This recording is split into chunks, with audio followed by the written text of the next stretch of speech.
Okay, shut up and listen to this. Bertrand Russell, in Praise of Idleness, 1932.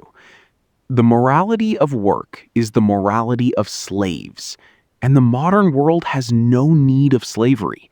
He wrote that while the Great Depression was chewing through every assumption about labor.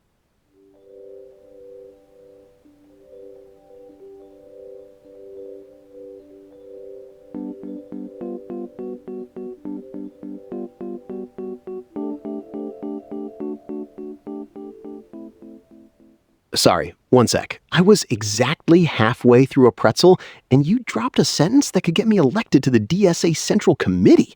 Go on. He's arguing the rich sold us a theology where working 50 hours is virtue. Because if we admitted the machine produces enough, we'd all be in gardens making little boats out of walnut shells. And Russell gets called a communist for saying maybe we shouldn't have to earn the right to exist. It's so good, it makes me want to throw this pretzel at the wall. But here's the weird part. Locke's labor theory says you own what you mix your labor with. You pick the acorn, it's yours. Very radical in 1690. But then great-grandpappy picks some acorns, and now his great-grandkid owns half of Belgravia and has never touched an acorn in his life. The labor evaporated. The property stayed. It becomes a ghost of labor, haunted acreage. The ghost harvests for you, but only in the sense that it pays the property taxes. Exactly. John Stuart Mill saw that. He separated earned income from unearned increment, the rise in land value from population growth or public roads. If the city builds a subway stop next to your building, that gain isn't your labor. That's collective wealth captured privately. Mill, the good liberal utilitarian, said tax that unearned portion at near confiscatory rates because it doesn't produce utility for actual humans. He wasn't a Marxist. He just didn't think the state should let some guy's great-grandson hoover up the Commonwealth. And we built none of that. We built step-up basis, 1031 exchanges, dynasty trusts, carried interest. Buy an asset for $1, it becomes 1,000. You die, your kid sells it and pays zero tax on the $9.99. In Locke's terms, no one ever mixed labor with that gain. In Mill's terms, it's pure unearned increment.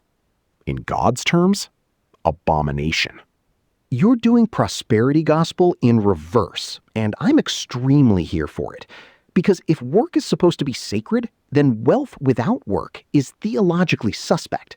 But the actual theology is that being rich is proof you're holy, whether or not you ever did anything. Rawls gets us to the same place from behind the veil of ignorance.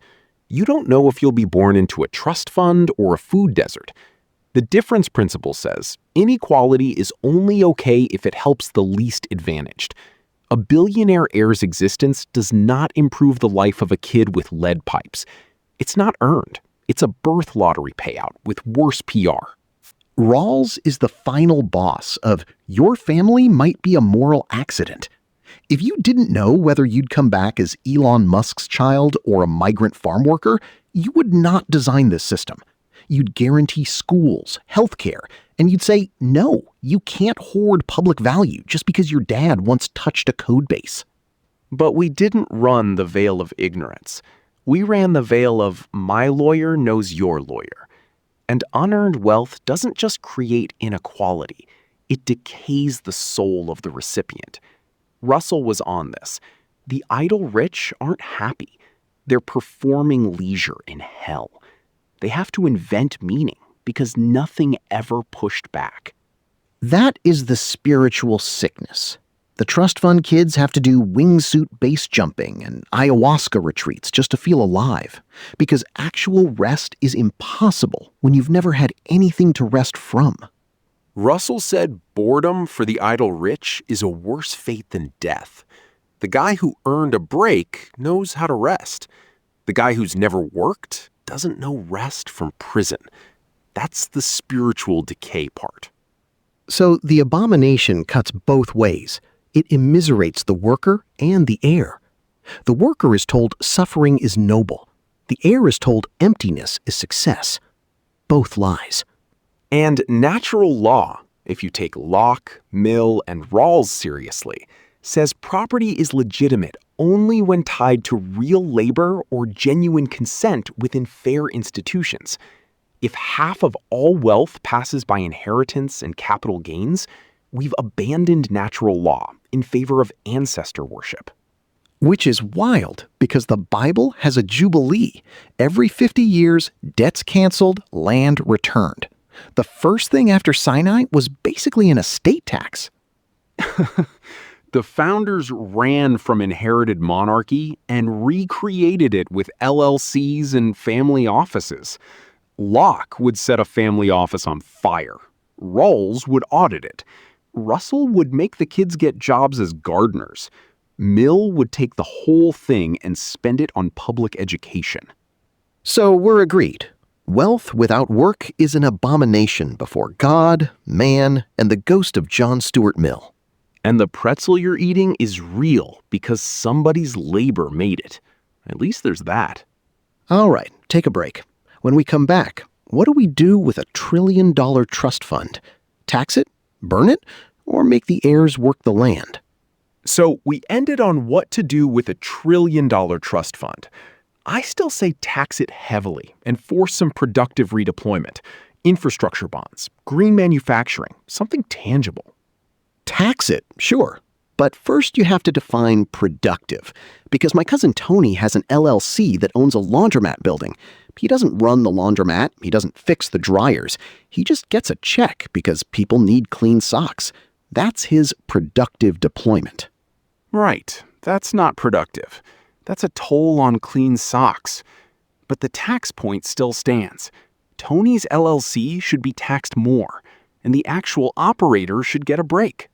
Wait, I haven't finished. Tony also owns 6 rental units. He has a property manager. He's never met his tenants. Last month, the boiler broke, and he approved the repair from a hot tub in Palm Springs. The hot tub landlord is real, but I don't want to pretend all landlords are the same. A woman who owns a 2-flat and lives upstairs and plunges your toilet at 2 a.m., that's different from a Blackstone algorithm using RealPage to set rent. Fair. Tony is neither. He's the dead zone in between.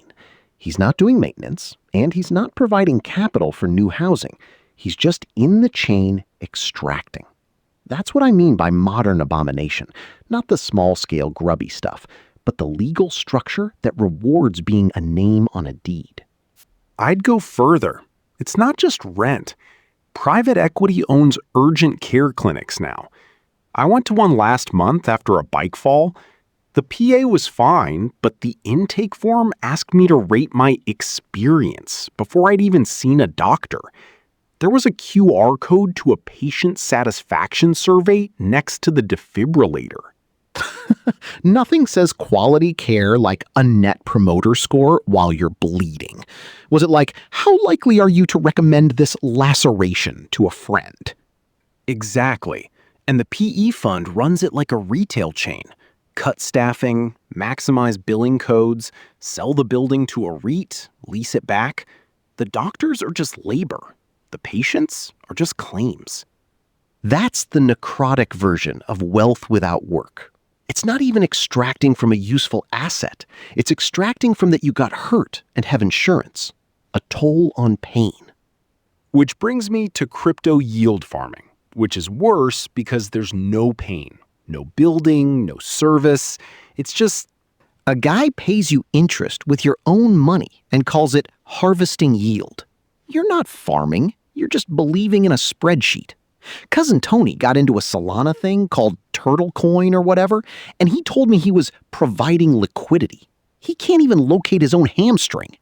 Yield farming is a perpetual motion machine where the only energy is new entrants. It's not producing calories, it's producing exit liquidity for the founders. The white paper has a diagram of ecosystem rewards that's just a circle with arrows going into the founders' wallets. And the pitch isn't even hidden anymore. It's not, we have a product. It's, we have a return. The return is the product. It's like Jonathan Swift's modest proposal. People think the satire is about eating babies, but it's about treating human beings as economic inputs. Here, the babies are the new buyers, and the economy is proposing to eat them, politely, with a footnoted tokenomics section. That's a deep cut. But Swift's point was that the people who run the system rationalize monstrous outcomes with economic language. The algo traders do the same. They don't front run anymore. They provide liquidity and reduce spreads. Some market making is legit, but most high-frequency trading is a toll booth on every transaction. It's a toll booth built in a video game, except the toll is real money, and the bridge is a microsecond advantage. The guys who run it will tell you they're making markets more efficient. They're making themselves faster, not the market better. That's the part that kills me. If you want to fix markets, ask what actual good came from it, not the theoretical Pareto optimality. Because real-world Pareto optimality is broken when the highest value use of a human brain is extracting a fee, rather than designing a better battery or teaching someone to read. That's the dead weight loss. I was at AutoZone last week getting wiper blades, and there's a guy behind the counter who could have been a sculptor or a poet. He had that look, but he's stuck looking up a part number for a 2007 Corolla because the economy has no slot for his actual skill. Meanwhile, Tony's LLC is collecting rent on a building he's never seen. You assume he's a Michelangelo. Maybe he just likes cars and doesn't want to be a poet. No, he had the eyes of a man who has seen the Sistine ceiling in a dream and woke up to a shelf of oil filters. I asked for a cabin air filter, and he pointed to a dusty box and said, "That's the one," with the resignation of a man who knows the Parthenon is missing a frieze. All right, maybe. But here's my point. If everyone's best move is to own the algorithm, own the building, own the clinic, then the system is actively steering talent away from making things. That's a market failure, even by its own logic. Not just unfair, inefficient. The MIT and Yale neuroscience people found that there's a study where people doing purely extractive tasks, no physical output, show reduced activation in reward circuitry. The brain needs productive labor the way a body needs protein. You take that away, you get Tony. I read that too. It wasn't just unhappiness, it was a flattening. The brain stops distinguishing effort from reward because nothing you do touches the world. It's like a muscle atrophying from lack of resistance. So, Cousin Tony is not just a landlord. He's a case study in neural rot. His brain is a laundromat LLC. Empty room, a name on the door, quarters dropping into a tray from some other guy's machine. And that's the modern abomination. Not any single asshole, but the entire system that makes Tony's non-work more valuable than actual work. You and I don't disagree on that. I think we can tax and regulate it. You think we need different ownership structures? Both, probably. You tax the toll, I take the toll booth and turn it into a workers' co-op laundry where the guy cleaning lint traps gets a vote and a dividend. But until then, Tony's in Palm Springs, the clinic is asking about my experience, and Michelangelo's at AutoZone. So we've reinvented a modest proposal for the algorithmic age. Why not use the idle rich as a renewable source of yield? They're not doing anything else. Now we're talking. Eat the rentiers, literally, and cite Swift as precedent. But make it a satire, not a plan. Wait, I thought you'd want to nationalize them, not eat them. Nationalize first, then maybe a commemorative plaque. I'm not unreasonable. Okay, so we went from literally eating the rentiers to a commemorative plaque. And now I want to talk about Bertrand Russell, because he solved the workday in 1932, and we're all pretending he didn't. 4 hours, in praise of idleness. He said if we divided the necessary work evenly, nobody needed more than 4 hours, and the rest could be for art, science, arguing, being a person. It's the only utopian essay that makes laziness feel patriotic. The productivity math backs him up. Output per hour is up like sixfold since then. But we use the gains to make billionaires and burnout instead of shorter weeks. Russell wasn't romantic. He was just looking at the numbers. But this is where Pareto improvements get tricky. A Pareto move means nobody worse off, someone better off. Who could object? Except in a market system, every hour of worker leisure is counted as a loss to capital. The invisible tide never rises because some yacht owner thinks the view is worse if you're not on a clock. That's why Rawls is my guy. You don't need everyone to feel good. You need the worst off position to be as high as possible. Set the floor high enough that no one has to sell every waking hour just to exist. If innate talent is going to flourish, it can't be hostage to family wealth. The tide has to have a guaranteed hull, not just a rising average. And the hull isn't just a check, it's time.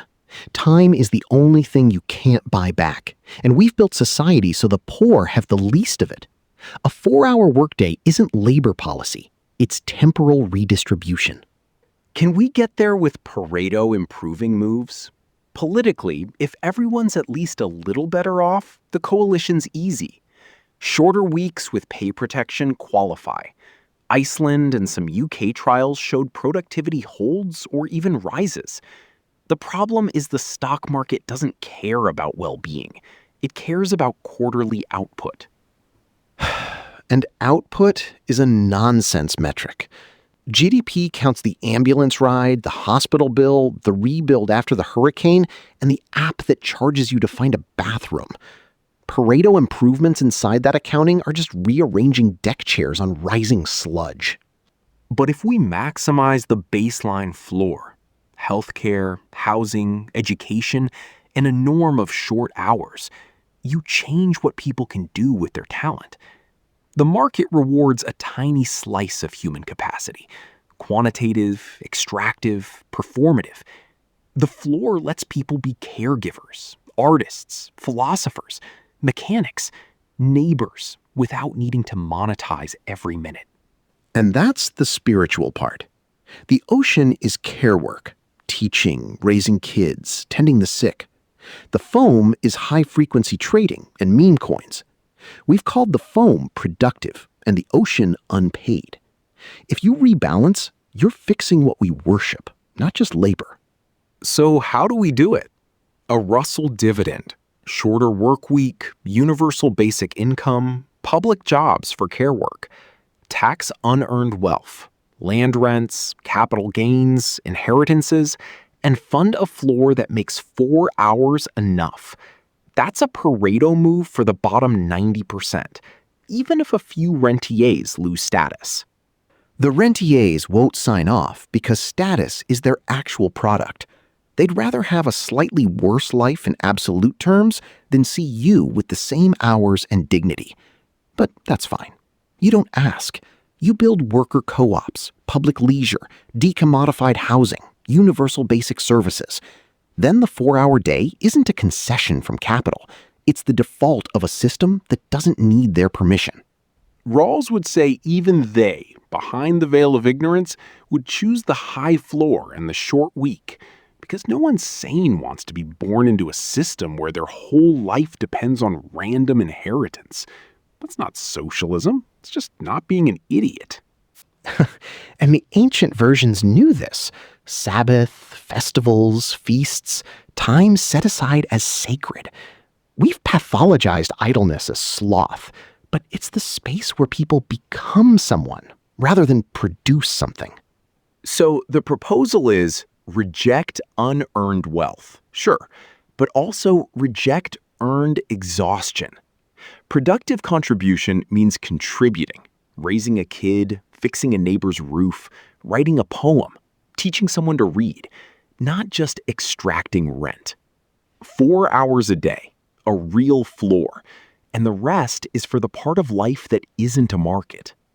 And maybe when the tide rises, it's not just yachts. Maybe it's hospital waiting rooms with better paintings because someone finally had the afternoon to paint them.